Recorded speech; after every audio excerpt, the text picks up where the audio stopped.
code blue. South wing, code blue. South wing, code blue. Code Blue. An emergency call used in hospitals all over the country.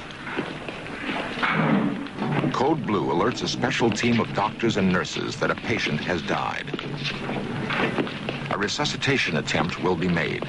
If it is successful, the patient is brought back to life. 2, 1, stand back. In some cases, they have amazing stories to tell about what it is like on the other side.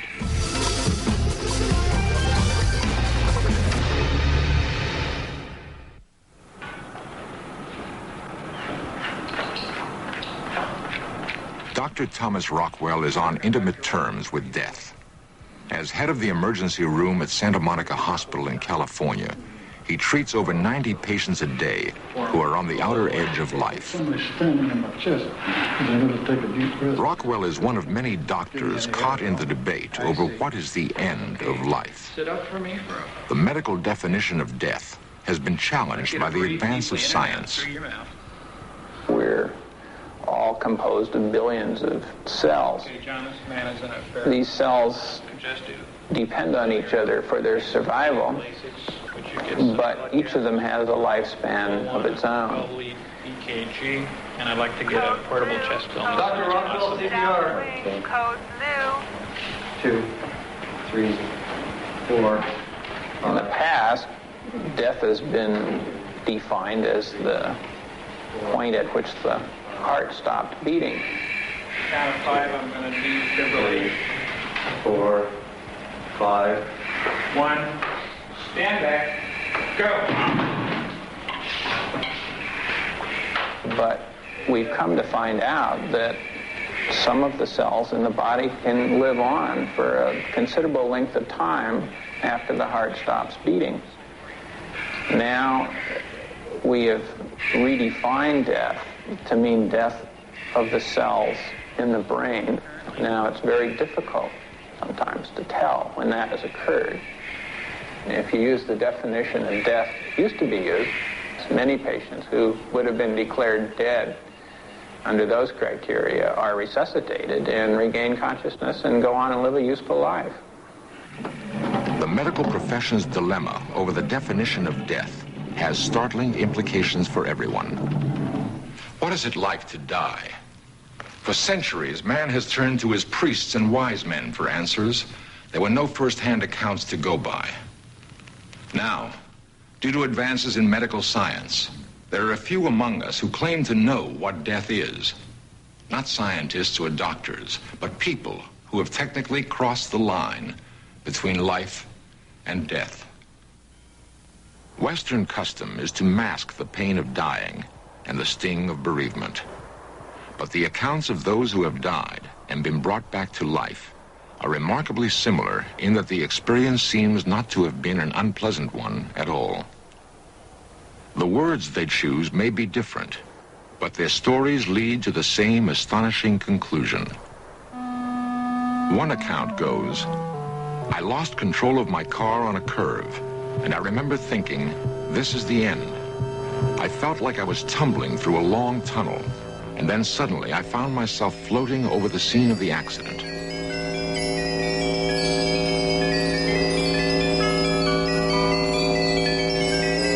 Another victim describes his experience this way. "It happened years ago. I was playing in the pool with my brother when I lost my breath. I kept bobbing up and down, and then suddenly I was engulfed in blackness. I could hear a soft, vibrating sound in my ear like wind chimes, and then I was above my body, watching them pull me out of the water and pound on my back." A third account also stresses the feeling of euphoria. "I was on the steps when the heart attack came. I collapsed and then felt myself go out of my body. The next thing I knew, I was in a rolling field too beautiful to describe.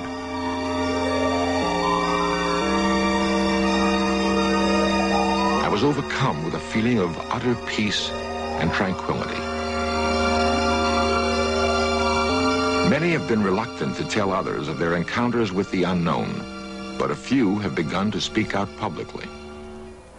In 1970, I was diagnosed and told I had Hodgkin's disease. And at the time, I was unable to have any treatment because I was pregnant. And both medicine and radiation treatment were not appropriate at that time. Catherine Hayward knew she was dying. Her disease advanced to the final stage. She made plans to have her children cared for and prepared to enter the hospital with no expectation of leaving.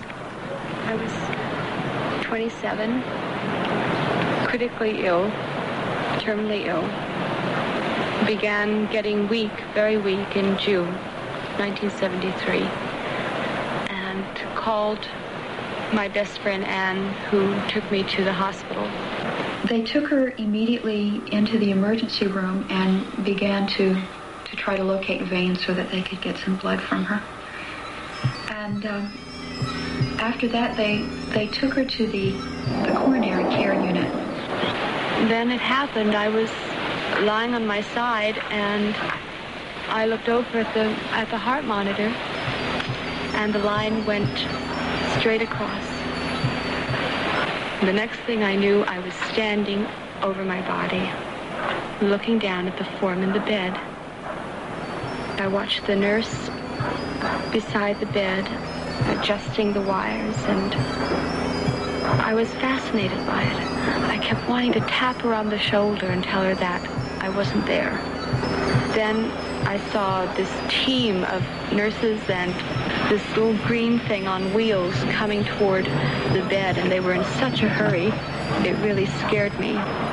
So I turned and stepped into a tunnel, I guess you'd call it, because it definitely had sides, and I definitely felt confined. And I started moving upward, and I felt exhilarated, but when I got to the end of the tunnel, there was this light that was so bright, I thought would hurt my eyes. Then I saw him about 100, 150 feet ahead of me, and it was the figure that I knew to be God. They began punching on her chest and thrusting some sort of instrument down her throat to help open up her passages so that she could breathe. Kathy wasn't responding. I said, please don't make me go back. Please let me stay here with you. I sounded like a spoiled child, and I was really, really hanging on. Finally, he just took me and firmly but gently pushed me away from him and said, you must go back. There is a task that you have to do for me. And if you do this, you will come to me. And then he turned and he walked away. And I was furious.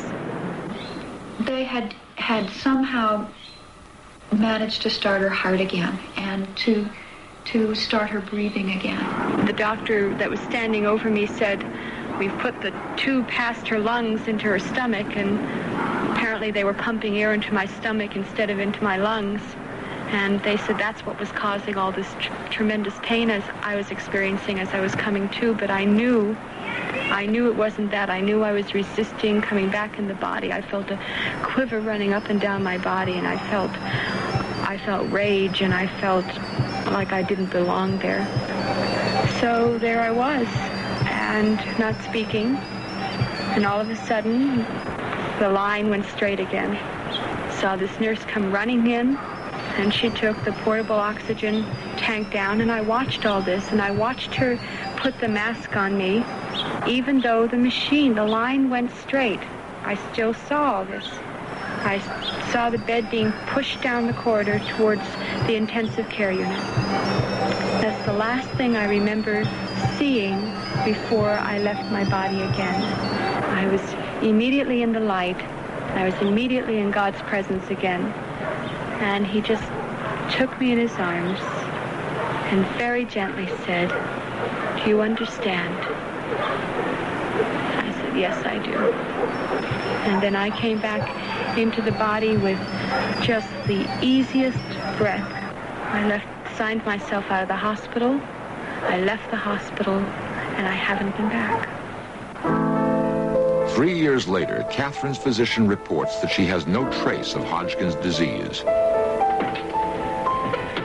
Catherine was recently remarried, and she and her husband Jim have started a new life.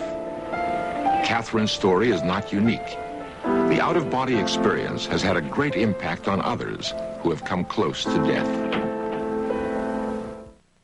In Search Of will continue in a moment here on the History Channel. Over the last several years, I've been involved on various levels with several hundred people who have died, and intimately involved with about 100. Dr. Charles Garfield is a psychiatrist at the University of California Cancer Research Institute. A number of years ago, I was teaching a class at UC Berkeley called Psychology of Death. I got a letter from Shelley Ruderman in which he described his experiences some 12 years prior, in which he was dealing with a life-threatening illness. In fact, he was dealing with a seriously advanced lung cancer. The emotional tone of both the letter and the subsequent meetings we had spoke really powerfully to me about the powerful emotional reality they represented in the present. Doing something that I really like to do. Sheldon Ruderman's encounter with death began in 1960. The experience had a profound effect on him and changed the direction of his life. He now counsels cancer patients like Micah Friedman and believes that the power of the mind can reinforce medical treatment. Thus far, the results have been positive. When's your birthday again? January 29th. Right. Okay, by January 29th, if we keep doing this, keep doing what the doctors tell you to do, it's going to be gone. When I asked my surgeon what he thought, he gave me less than 2 years to live. Not fall asleep. Like a lot of other cancer patients, my original diagnosis seemed to me unbelievable. I mean, somehow it still seemed a little unbelievable. Less than 2 years to live was somehow not within my emotional capability at that point. So I communicated this back to the doctor, and I said, look, I'm not going to die, and your task is to help me in how not to die. You tell me what to do. But I'm not going, because I have to stick around now. In my research, approximately 15% of the people I work with have what might be described as death-accepting attitudes, a sense of the basic all-rightness of their death, that the death feels appropriate to them. That's a pretty small percentage, 15%. Many other people are angry, furious, in the sense that Dylan Thomas was furious, raging against the dying of the light. Okay, I survived an 8-hour operation in which my surgeon did what he later described was the best surgery of his life. I came out of that. I felt physically violated, and no one had prepared me for these kind of feelings. 17 days after this major operation, my surgeon finally walked in, and he said, well, Shelley, we got a problem. We got a mechanical thing that we're going to have to correct. There's a valve that's fouled up in there, and it's making some kind of mess. But it's really a minor correction. I'll have to take you back in the operating room. But it's such a minor thing, we won't have to give you a shot. They took me back into the operating room, and I was on the table now, sort of face down. And since this is a teaching hospital, there are like now about 25 students in the room surrounding the table. And I couldn't believe what was happening.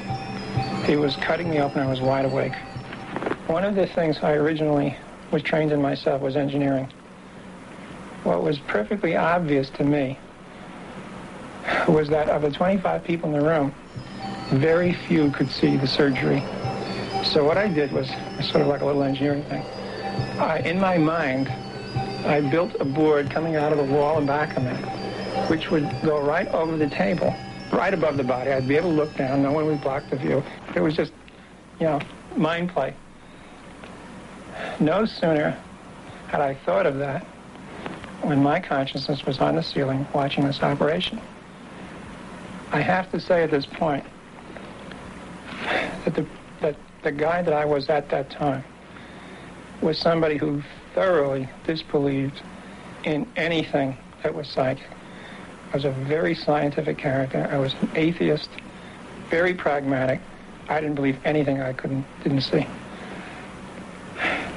Here I was experiencing something that was impossible.